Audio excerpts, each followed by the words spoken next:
계시록 3장 1절부터 6절까지 읽겠습니다.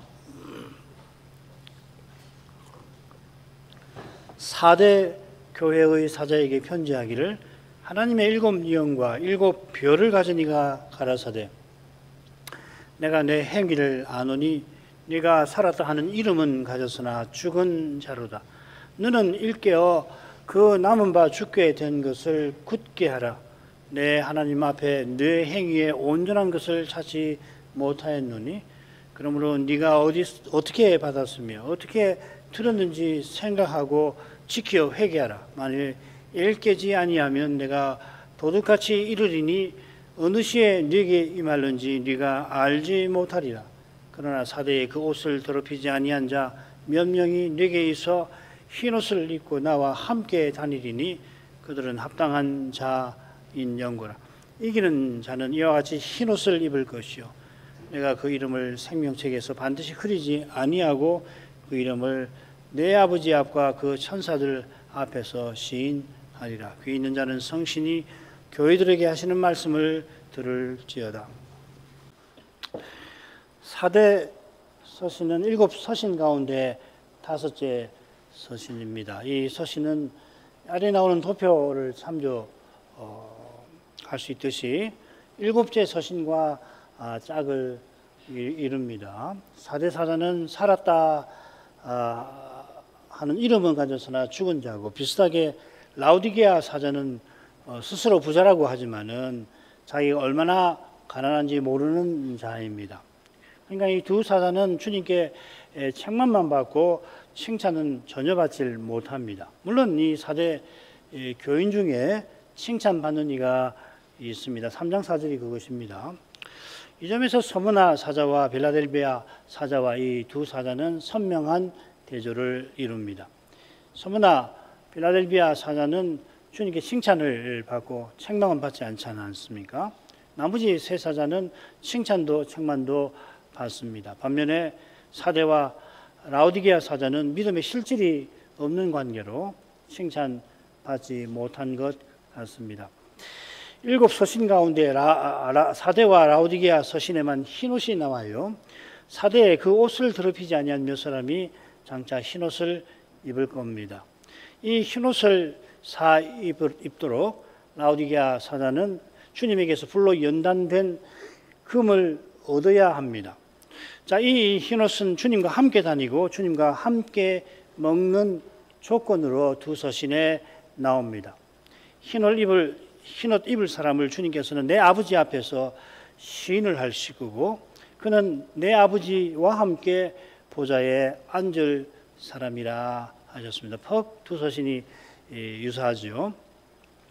자, 그러면 3장 1절 상반절로 가보겠습니다. 4대 교회의 사자에게 편지하기를 하나님의 7 영과 7 별을 가진 이가 가라사대. 이 4대라고 하는 이 사울디스라고 영어로나 사울디스라고 나오는데 오랜 역사를 가진 도시입니다. 사사시대에 이 도시가 세워진 것 같은데 고고학 발굴에 따라 이스라엘처럼 페르시아에게 점령을 당한 후 이 도시국가의 기세가 점점 꺾이더니 이 로마의 식민지가 되고 맙니다. 주 17년에 큰 지진이 일어나서 초토화가 되었다가 로마 황제 아우구스투스의 도움으로 이 도시가 재건됩니다. 이런 역사가 있어서 그런지 이 4대라고 하는 도시는 죽음과 생명에 관한 관심이 각별했고 그들이 받아들이는 그 민간 종교도 그런 특색을 지니고 있습니다. 자, 이게 주님께서 이 4대 사자를 책망하시는 역사적 배경이 될 겁니다. 주님께서는 다른 홀수 서신처럼 자신을 소개하십니다. 하나님의 7 영과 7 별을 가진 이로서 이 교회 사자에게 말씀하십니다. 에베소 서신에서도 7 별을 가진 분이라고 밝히셨는데 여기서는 아울러 7 영을 가졌다 소개하십니다. 이 7 영은 서신 무리말 인사말에 성신님을 가리키는 칭호로 나왔죠. 불제성소 이상에서 7 영이 2번 4장 5장에 나오는데 보좌 앞에 등불 켠 7 등불 또 어린 양의 7눈이 이 하나님의 7영 곧 성신을 가리킵니다. 이 주제가 그 옷을 더럽히지 아니하였다는 표현과 관련해서 다시 나올 겁니다. 7영과 7별을 가지셨다는 것은 주님이 성신과 말씀으로 주님의 교회를 가르치시고 인도하신다 하는 뜻일 겁니다. 그 다음 넘어가죠. 내가 네 행위를 아노니 네가 살았다 하는 이름은 가졌으나 죽은 자로다. 너는 일개어라고 고치시는 게 좋습니다. 좀 이따가 좀 말씀드릴 텐데 일개어보다는 일개어가 정확한 것 같아요. 그 남은 바 죽게 된 것을 굳게 하라. 내 하나님 앞에 내 행위에 온전한 것을 찾지 못하였노니 그러므로 네가 어떻게 받았으며 어떻게 들었는지 생각하고 지키어 회개하라. 이 줄거리를 보십시다. 주님께서 책망하시는 내용이 1절 하반절 나오고 거기에 붙어서 주님의 권면이 2절 상반절에 나옵니다. 다시 2절 하반절에 주님의 책망이 나오고 거기에 따라서 권면이 3절 상반절에 이렇게 나오는 이 형식입니다. 교대로 나오죠, 그죠? 주님의 책망과 권면이 번갈아서 나옵니다. 자, 이 줄거리를 참조해서 짝을 이루는 부분을 서로 견주어 살피면은 주님의 교훈을 이해하는데 아는데 도움이 되겠죠. 살았다 하는 이름을 가졌지만 죽은 자라 하는 책망은 하나님 앞에서 그 행위가 온전하지 못하다 하는 책망에 비추어 보면 그 내용을 아는데 도움이 될 테고 두 권면도 마찬가지일 겁니다. 자, 주님께서 내가 네 행위를 안다 하시고는 네가 살았다 하는 이름은 가졌지만 죽은 자라고 덧붙이십니다. 에베소, 두아디라, 빌라델비아 서신에서도 내 행위를 내가 안다 하는 표현이 본론에 처음에 나오죠. 그런데 사대 서신과 라오디게아 서신에서만 아시는 행위를 이어서 부연하십니다. 내가 네 행위를 안다 하고서 그 행위가 뭔가 하면 네가 살았다는 이름은 있지만은 죽은 자라고 하는 거다. 라오디게아 교회에서는 네가 부자라고 하지만은 실은 얼마나 가난한지 네가 모르는 걸 가리켜서 내가 네 행위를 안다. 그렇게 설명을 하시는 거죠. 그러니까 이 두 서신을 견주어서 살피도록 하시는 겁니다. 네가 살았다는 이름은 가졌으나 죽은 자로다 하십니다. 내가 이름을 가졌다 하는 이 표현이 실은 4절에 나와요. 4절에 보면 이름이란 말은 없고 몇 명이라고 명자, 이름 명자인데 사람을 가리키기도 하잖아요. 그러니까 실은 그 명이라는 게 이름을 번역한 겁니다. 그런데 문맥으로는 사람이 적절하니까 사람 몇 명 이렇게 됐나요? 몇몇 이름이라고 해요. 4절에 보면은 몇 명, 이게 사람을 가리키지만 이름 명자 아니에요.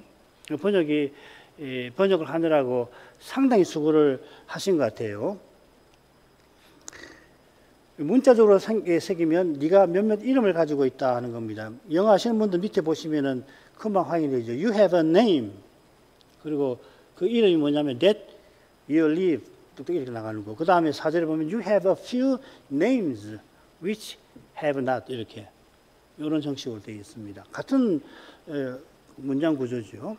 그러니까 하나는 명성, 이름이고 다른 하나는 결국 사람을 가리키는데 예수님께서는 굳이 같은 문장을 구사하시는 겁니다. 그 이유가 있겠죠. 그건 뭐냐면 네가 살았다 하는 이름을 가졌다고 하는 것이 무슨 뜻인가를 이 4절에 비추어서 우리가 더 분명하게 알게 하시려는 거죠. 요컨대 사대사자가 가지고 있는 몇몇 이름, 곧 그 분들이 살아가는 삶이 살았다는 이름에 걸맞은 거라 이렇게 말씀하시는 것 같아요. 사대사자는 그런 순결한 교인들과 함께 살지만은 실질은 죽은 자라고 주께서 책망하시는 것 같습니다.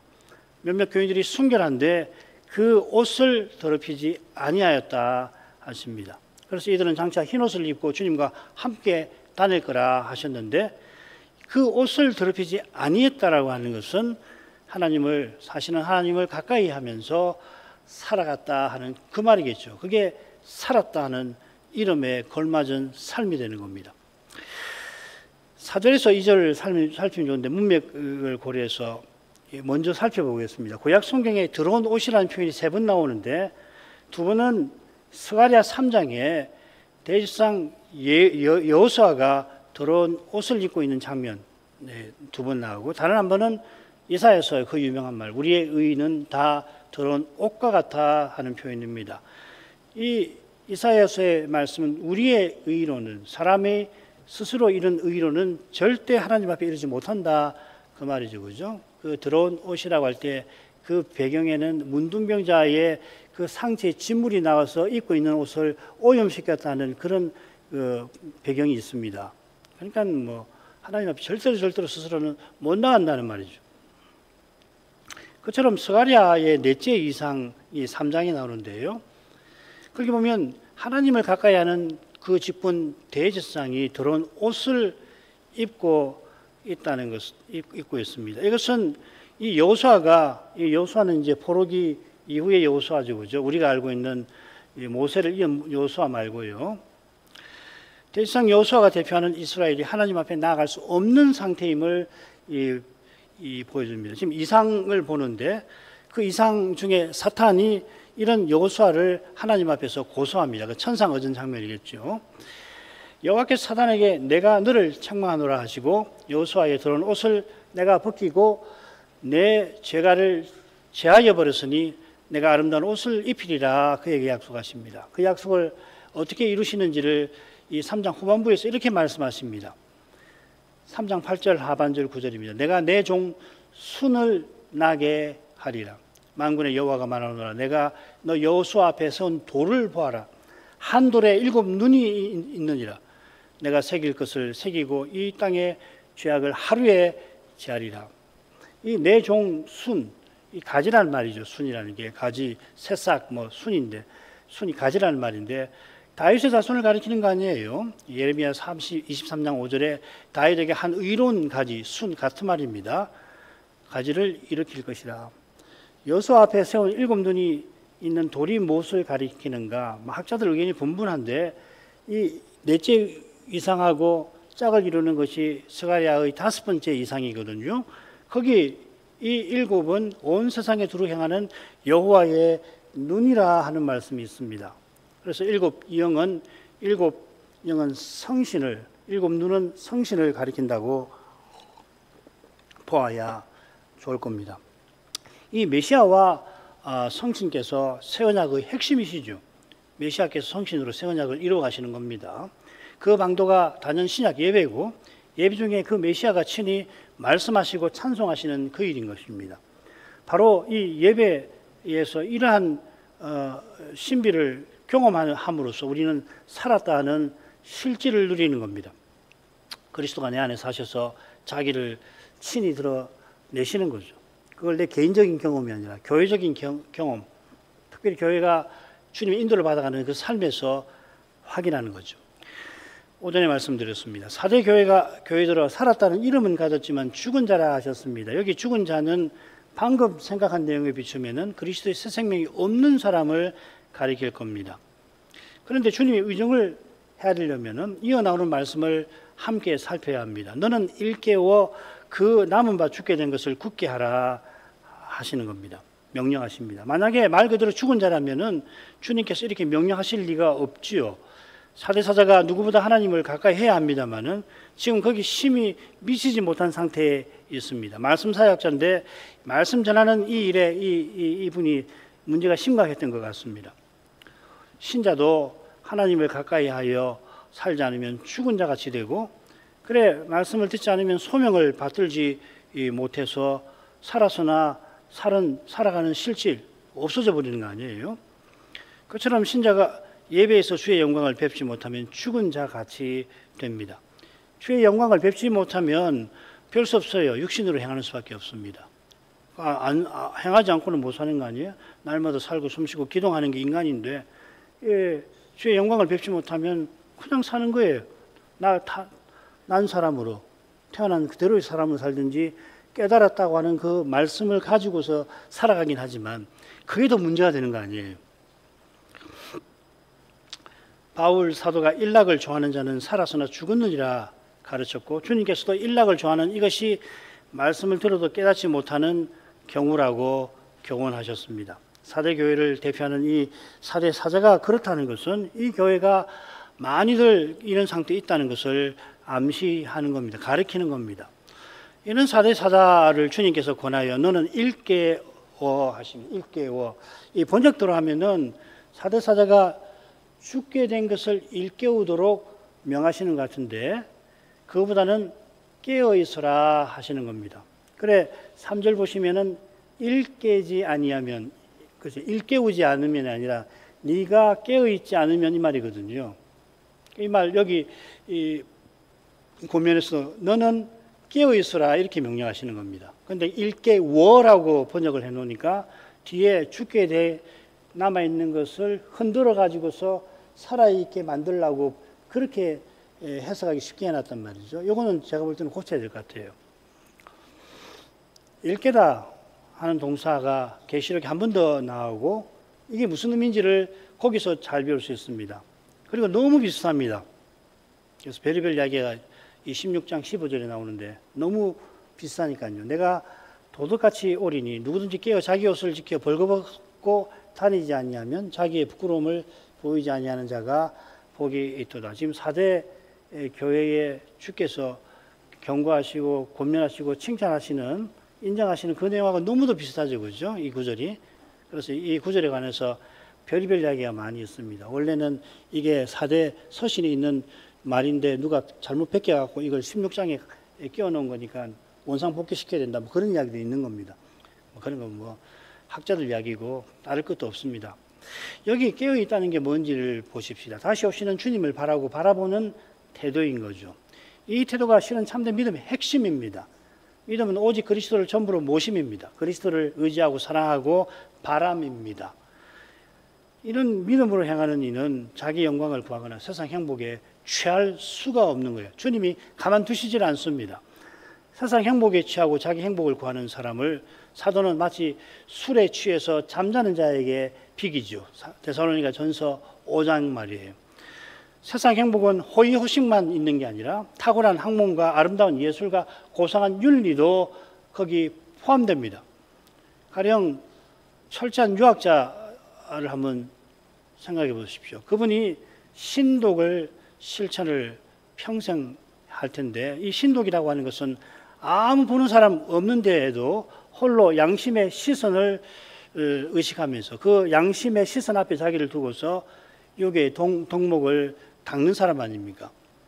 그러나 그것이 자기 실현의 영광을 추구하는 거고 주께서 장차 심판장으로 오시는 데는 마음을 전혀 기울이지 않는 것이니까 가문의 영광이나 국가의 번영을 위해서 그렇게 하는 거 아니에요. 그분은 결국 사도의 눈에는 그 역시 잠들어 있는 상태입니다. 누구보다 긴장하면서 살아가는 사람이지만은 주께서는 사도가 보기에는 잠자는 사람입니다. 더욱이 그리스도를 믿노라고 하지만은 고작 자기 영광을 추구하는 이는 다시 오시는 주님을 기다릴 턱이 없지요. 오시면 큰일 납니다. 그 사람에게는. 그러잖아요. 사람의 힘과 꾀로 하나님의 일을 이루려는 이 목매의 늪에 더욱더 잠길 겁니다. 주님께서 4대 사자들어 깨어서 그 남은 바 죽게 된 것을 굳게 하라고 권면하십니다. 이 남은 바, 그 남은 바 죽게 된 것들 이 무엇이라고 콕 집어 말하기는 어려운 데가 있습니다만은 그 남은 바 죽게 된 것을 굳게 하라고 하시는 이 권면 자체가 무엇인지는 우리가 분명하게 말할 수가 있을 것 같아요. 이 권면은 4대 사자가 죽게 된 것 같은 거기서 벗어나라 하시는 겁니다. 이런 분명한 내용에 근거하여 그 남은 바라고 하는 것은 앞서 살핀 예배와 말씀 전파와 관련하여서 이 사자가 깨어나서 더는 방치하지 말아야 할 일들을 가리키는지 모르겠습니다. 저는 그렇게 해석을 할 겁니다. 이 해석은 짝을 이루는 부분, 즉 네가 어떻게 받고 들었는지를 기억하라고 하는 그 권면에 비추어 볼 때 충분히 생각해 볼 만한 거죠. 이 말씀과 관련된 내용 아니에요. 주님이 권면하신 이유를 이어 언급하십니다. 내 하나님 앞에 네 행위에 온전한 것을 내가 찾지 못하였습니다. 이 말입니다. 우문은 그렇게 되어 있습니다. 그래서 이유가 밝혀져 있는 겁니다. 4대 사자가 행위가 없는 건 아니지만 그 행위가 하나님 앞에 온전한 건 아닙니다. 내 아버지 앞에라고 하셨습니다. 서신 말미에 보면 내 아버지 앞에라는 표현이 또 나오지요. 여기는 내 하나님이고요. 거기는 내 아버지. 주님께서 이기는 자를 장차 자기 아버지 곧 성부 앞에서 내가 그를 시인하겠다 약속하십니다. 주님의 시인은 성부 앞에서 온전하고 완전합니다. 성부께서 예수님이 이는 내가 아는 사람입니다 하시면은 성부께서 그 말을 그대로 받아주실 겁니다. 오직 주님의 시인 위에서 우리의 행위도 하나님께서 기쁘게 받아주시는 겁니다. 우리의 행위가 주님의 행위처럼 완전해서가 아니라 주님의 은혜로 이룬 행위라 그리스도 안에서 하나님이 우리의 그 행위를 여전히 흠 있는 오염된 행위를 받아주시는 겁니다. 그러므로 사대 사자의 행위가 하나님 앞에 온전하지 아니하다 하신 것은 그가 오직 그리스도를 전부로 모신 심정과 태도로 행하지 아니하였다 하시는 겁니다. 주님께서 책망하시는 것이 바로 그 점이겠죠. 우리가 그리스도 외에 다른 것으로 하나님의 뜻을 이루려고 한다면 주님은 크게 책망하실 겁니다. 내가 친히 내 교회를 세우리라고 장담하시고 약속하셨는데 그 종이라고 하는 사람들이나 그 사역자가 그리스도 외에 다른 것을 가지고서 그 뜻을 이루려고 한다면 주님을 무시하는 거 아니에요. 주님의 일을 방해하는 거 아니에요. 그런 생각과 행위야말로 하나님 앞에 정신 없는 것이 아닐 수가 없습니다. 이 정신 일깨지 않은 상태, 깨어있지 못한 허리멍텅한 상태라 이 말이죠. 과연 우리 육신은 무엇을 이루지 못하면 가만히 있지를 못합니다. 육신으로 행하지 않고 믿음으로 행해서 꽤 적극적으로 하나님의 일을 받들고 나가야 되는데 그게 없으면은 육신만 있으니까 이 육신은 그냥 있지를 못해요. 가만히 있지를 못하는 거예요. 루터 선생이 기독교인의 자유라고 하는 책에서 우리가 구원을 위해서 이루어야 할 것은 하나도 없다. 주님이 그걸 다 하셨다. 우리가 구원에 있어서 뭔가를 더 확고하게 하거나 기여하기 위해서 뭘 할 것이란 전혀 없는 거다. 오직 그리스도를 믿어 작은 그리스도가 되는 것, 즉 믿음으로 그리스도를 드러내는 그것이 구원 얻은 사람이 할 일이다, 소명이다 해설을 합니다. 이게 위대한 책 아니에요. 이게 이 짧은 책이지만은 이 내용이 얼마나 중요한 내용인지 모릅니다. 하나님께서 받으시는 선행은 그리스도께서 믿는 우리를 통해서 자기를 드러내시는 거죠. 이 그리스도만 하나님께서 기쁘게 받으시는 겁니다. 우리가 오늘 예배 드릴 때 우리 예배를 받으시는 이유는 오직 하나예요.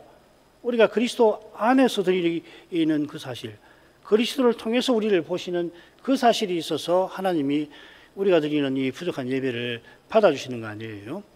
사람이 보기에 무슨 볼만한 일을 전혀 할 수 없는 그런 처지와 형편에 있다 하더라도 사람이 생각할 때, 다른 사람이 볼 때, 무엇보다 자기 자신이 볼 때 뭐 볼만한 일을 내가 전혀 이룰 수 없는 그런 처지와 형편이구나.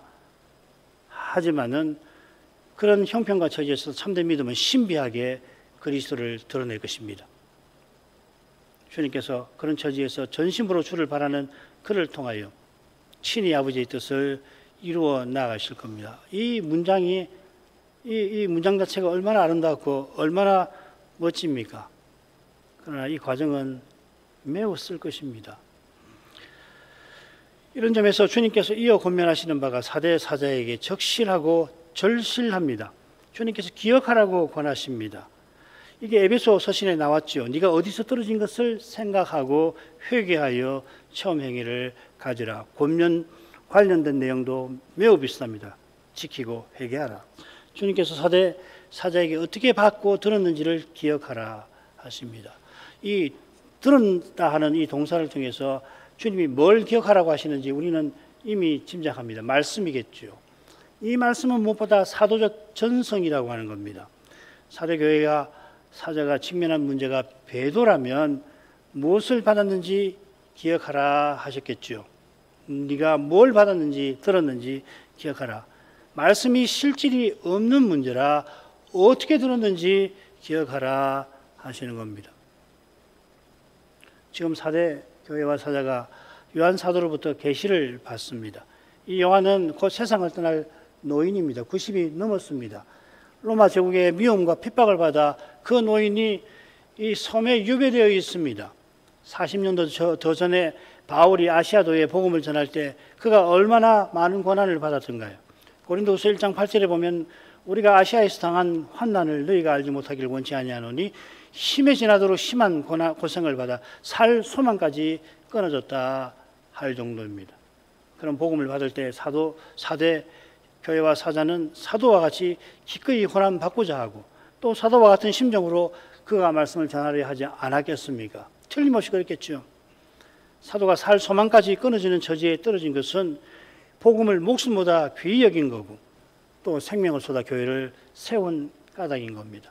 내게 사는 것이 그리스도시니 죽는 것도 유익하다 고백하고서 주께서 만일 택하라 하시면 당장이라도 떠나 그리스도와 함께 하는 그 편을 택하겠지만 그러나 교회를 위하여서 그가 살아남아 여전히 고난받는 그 길을 택하였습니다.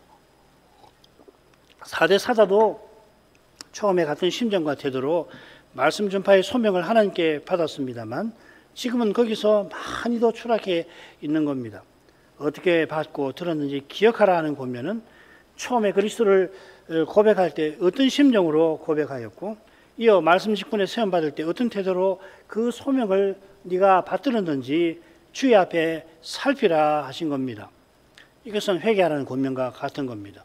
살았다는 이름을 가졌지만 죽은 자와 같은 상태에서 벗어나서 처음 주의 말씀을 깨달았던 그때 마치 어린아이가 어머니 젖을 갈구하듯이 그렇게 말씀을 사모하라 하시는 겁니다. 또 나 같은 거 아무 것도 아니고 뭐 아무런 자격도 능력도 없는 이가 그런 내가 어떻게 주의 빛나는 말씀을 받아 주의 교회 강단에서 전파할 수가 있는가? 수많은 나를 묻고 또 묻고 마침내 오직 부르시는 주님만을 의지해야겠구나 하고서 그 중대한 사역을 받들고자 했던 그 초심으로 돌아가라 하시는 것입니다. 이게 회개하라는 말씀이죠. 그렇게 안 가면 안 돼요. 그렇게 돌아가지, 그 거리로 돌아가서 행하지 않으면은 안 되는 거예요. 회개는 괴롭지만 그렇게 가는 겁니다. 대충 주님과 타협해가지고 주님 이 정도로 타협을 보십시다. 제가 처음으로 돌아가기는 어렵고 그 얼마나 힘든지 이런저런 문제가 있으니까 어렵지 않습니까? 감안해 주셔서 타협을 적당히 보셔서 봐주셔서 조금 뒤로 가가지고 거기서부터 가겠습니다. 아이고 어림없는 이야기. 자기 부인도 결코가 아니에요. 자기 부인도 항상 처음으로 가는 거예요. 처음으로. 그래야 전진을 하는 겁니다. 처음으로 돌아가서 그 자리에서 전진을 하는 거지 이미 비껴난 그 자리에서 전진한다고 앞을 내디뎌봐야 동으로 가는 배를 타고 서쪽으로 발 내딛는 거하고 다를 바가 없는 거예요. 맨날 타협하는 거지요.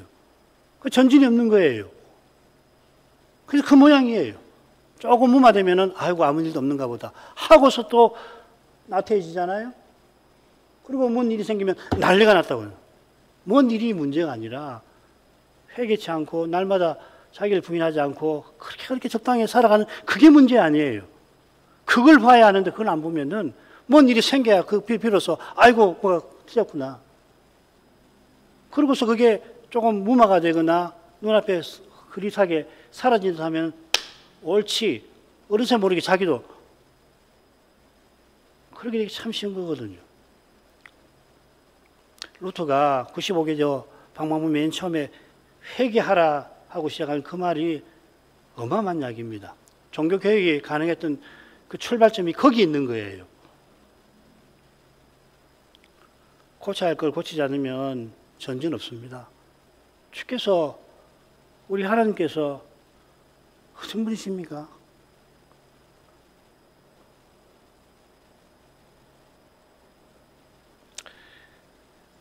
그래야만 지키라는 권면도 받드는 겁니다. 뭘 지켜라 말씀하시지 않아도 일곱 서신을 보면 내 말을 지켜라, 나의 인내의 말씀을 지켜라, 나의 일을 지켜라 하는 걸 우리가 확인할 수 있습니다. 인내의 말씀을 지키라 하신 것처럼 끝까지 내 일을 지키라 하신 것처럼 그가 다시 오시는 주님을 바라보고 아버지를 기다리시는 이 예수님을 바라보아야 하는 것입니다. 이어 주님께서 만일 하고서 주님의 고면을 받아들이지 않을 경우 사대 사자와 교회가 당할 일을 경고하십니다.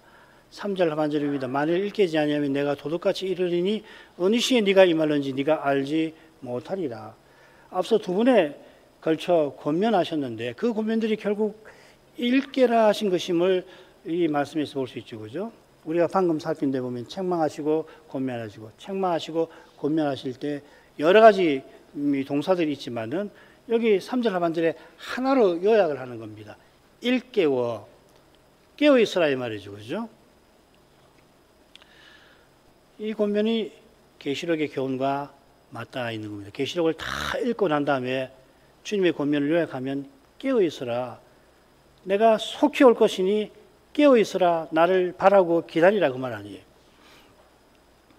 일깨는 거, 깨어 있는 것은 내가 속히 오리라 하신 주님의 약속을 믿고서 약속하신 주님을 바라는 그겁니다. 이는 주님께서 예배에서 아버지를 선포하시는 그 신비를 경험하는 것과 사실상 하나입니다. 이게 돼야 거기 되는 거고 그렇게 해야 이게 되는 겁니다. 신약의 예배는 주일마다 반복되면서 그리스도와 같아지는 순간을 향하여 나아가는 것입니다. 주님께서 사대의 사자와 교회가 일깨지 않으면 내가 도둑같이 이를 거라 하십니다. 이것은 주님의 교회에게 내가 속히 오리라 약속하신 바로 그 일을 가리키는데 동시에 어떤 사람에게는 약속이 아니라 경고입니다. 주님을 간절히 기다리는 우리를 위하여 틀림없이 속히 오십니다.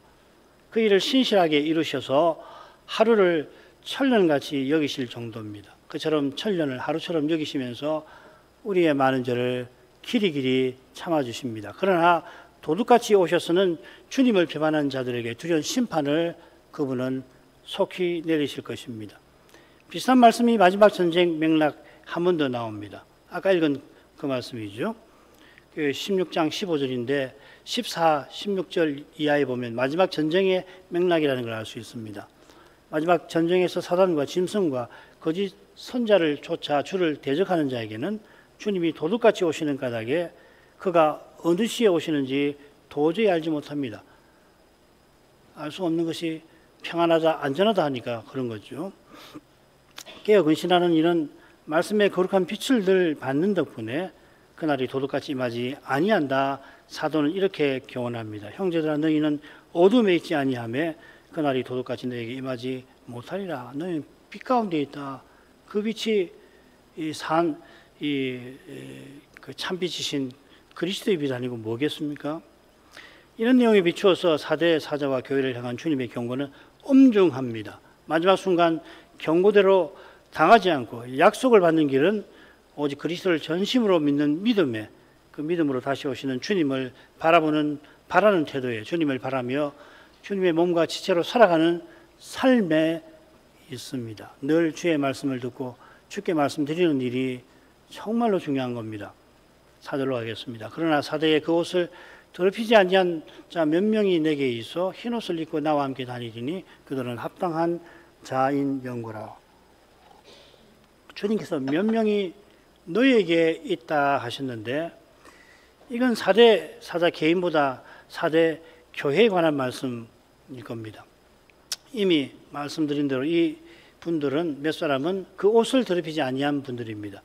스가랴의 넷째 이상 중에 대지상 여호수아가 들어온 옷을 입고 있어서 사단이 여호와 앞에 고소하는 그 장면에 비추어 살피면 그 옷을 더럽히지 아니한 분들은 신제를 지키는 분, 배도치 아니하는 분이겠죠. 그들에게 주님께서 흰옷을 입고 나와 함께 다니게 할 복을 약속하십니다. 이 복의 내용은 우리가 이미 살폈습니다. 이 약속은 이어나오는 이기는 자에게 주시는 약속과 같으죠. 흰옷은 어린 양의 피에 씻은 옷입니다. 장차 설 수 없는 무리가 이 흰옷을 입고 어린 양과 하나님을 찬송할 겁니다. 그들이 장차 주와 함께 다니게 되는 것은 합당한 자인 까닭입니다. 지금 주님께 신절을 지켰으니 주님도 약속을 지키시는 겁니다.